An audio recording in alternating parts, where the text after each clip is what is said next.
Google Peskies Pest Control Montgomery. No bug will survive. Call 334-595-9055. Hello and welcome to another edition of the Peskies Pest Control podcast right here in Montgomery, Alabama with your hosts, Travis and Michael. We do this podcast as a community service for the River region. This includes Montgomery, Prattville, Millbrook, Wetumpka, Pike Road, Auburn, and any other surrounding areas for people just like you. Hey everyone, welcome back to the Peskies Pest Control podcast. I'm Travis, your host. You know, we talk a lot on this show about ants. We talk a lot about termites, little crawling insects like that. And we talk about how they're nuisances. The ones that come along and ruin your outdoor gatherings in your backyard, or fire ants that, leave itchy bumps on you and your kids' ankles, when you inadvertently walk through the grass and they, you come into contact with them. But today we're going to discuss another pest that's been making some headlines this spring. So we're halfway through May at this point. And if you've been keeping up with the news, there's kind of a bit of a new insect in town. And that is the Asian needle ant. Now, I say new, although this ant has been around the United States for quite a while. But the new refers to the fact that they are currently exploding and invading across the southeast. A lot of experts refer to them as a medical pest, and there's a very good reason for that.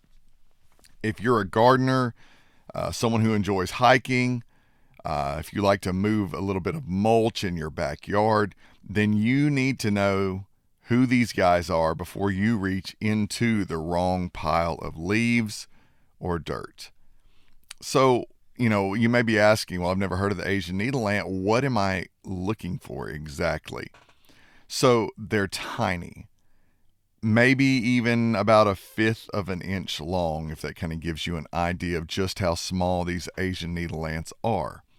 Now, as far as color goes, they're dark, they are kind of shiny and glossy, and almost black for most of their body. But there's a dead giveaway that you need to look for when you see these ants, and that is that they have a distinctive orangish brown color to their legs and their jaws. So almost a full black body, but their legs and their jaws are orange to orangish brown.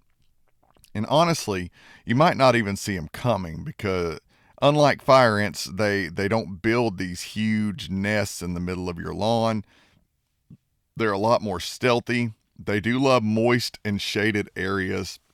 A lot of times you'll find them under, rotting wood or logs, even maybe under your stones or pavers in your yard, or way down deep in a mulch bed. They don't march in long, straight lines like a lot of ants do when they make invasions on your house, in your kitchen, or, in your bathroom. They are more likely to be loners and forage on their own or solo. And, in fact, if an Asian needle ant actually finds a great food source, it doesn't leave a scent trail to attract other ants, but it actually goes back and picks up another ant and carries the ant to the food with them. So they're not communicating with those chemical trails that a lot of other ants leave. So if you see what looks like an ant with two heads moving across a log or across a mulch bed, then you might actually be spotting this tandem carrying that these ants do, which is kind of classic needle ant activity.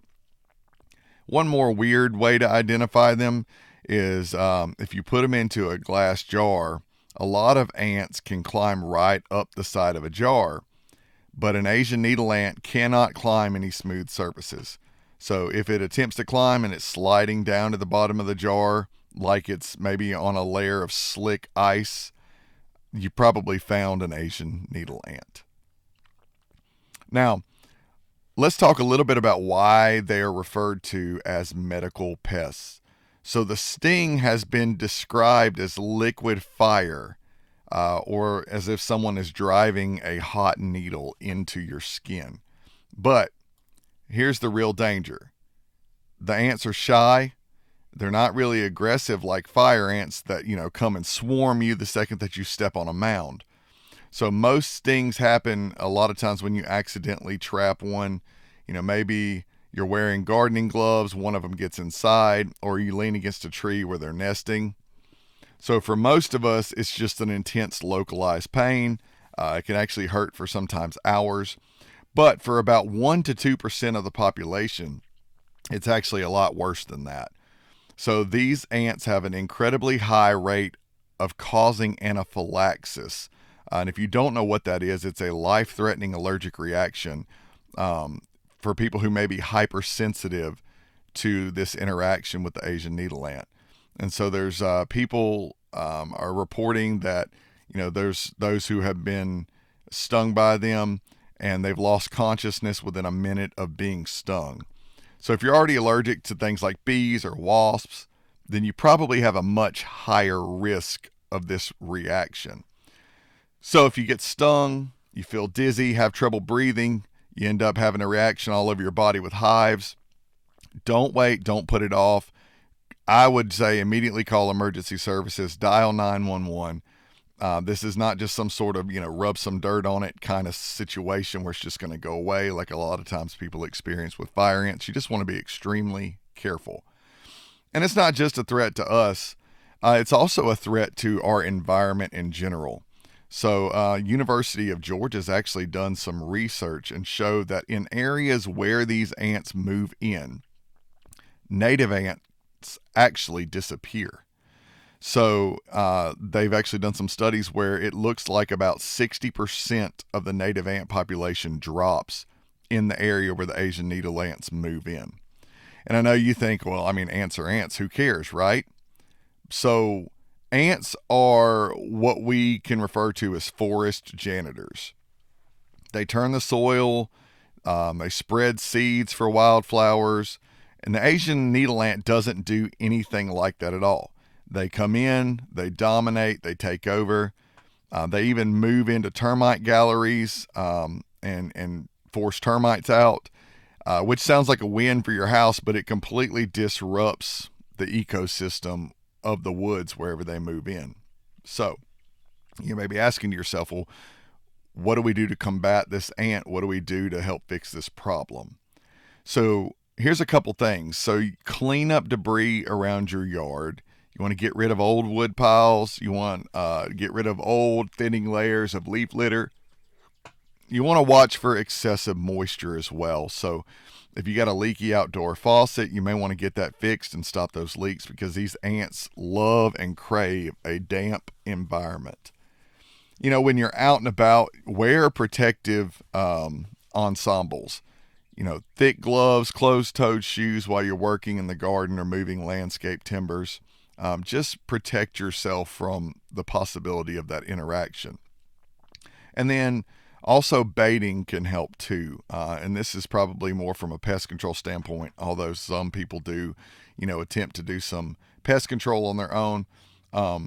But, a lot of times in the pest control world with ant baits, we have either sugar-based baits or protein-based baits. So with these Asian needle ants, standard sugar-based baits a lot of times don't work because they prefer protein.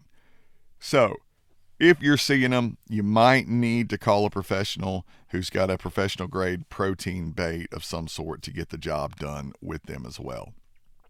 So bottom line, the Asian needle ant's not going anywhere, unfortunately, just like a lot of invasive species that come from other countries. They get here, they take up residence, and they're here to stay. And as our climate warms up, they're only going to move further north. So it's not about living in fear, it's about being aware of what's going on. So when you're out and about outside, look for those ants with the orangish brown legs. Watch out for damp spots or, old wood piles, mulch beds, things like that. And if you're hypersensitive to insect stings, definitely keep an EpiPen handy if you have one prescribed by your doctor. If you have a high risk of having an anaphylactic reaction, it's definitely a good idea to keep that with you. So thanks for tuning in. If you think you found a colony in your yard, feel free to reach out to us, and probably not a bad idea to locate and reach out to your local agriculture extensions office. Most areas have them, and let them know that you found them. They're definitely keeping record and track of where these invasive ants are spreading to next. So, again, I'm Travis with Peskies Pest Control. Stay safe, stay pest free. We'll see you next time. Hello, and thank you for listening to another edition of the Peskies Pest Control podcast with your hosts, Travis and Michael. If you have any questions in reference to what we discussed today, give us a call at 334-595-9055, and you can ask for me, Travis McGowan. I'll be more than happy to speak with you. Make sure you share this podcast with your friends and family, and subscribe to us on Apple, Amazon, Spotify, and any of the other major streaming platforms. Thanks, and we'll see you next time. Google Peskies Pest Control Montgomery. Number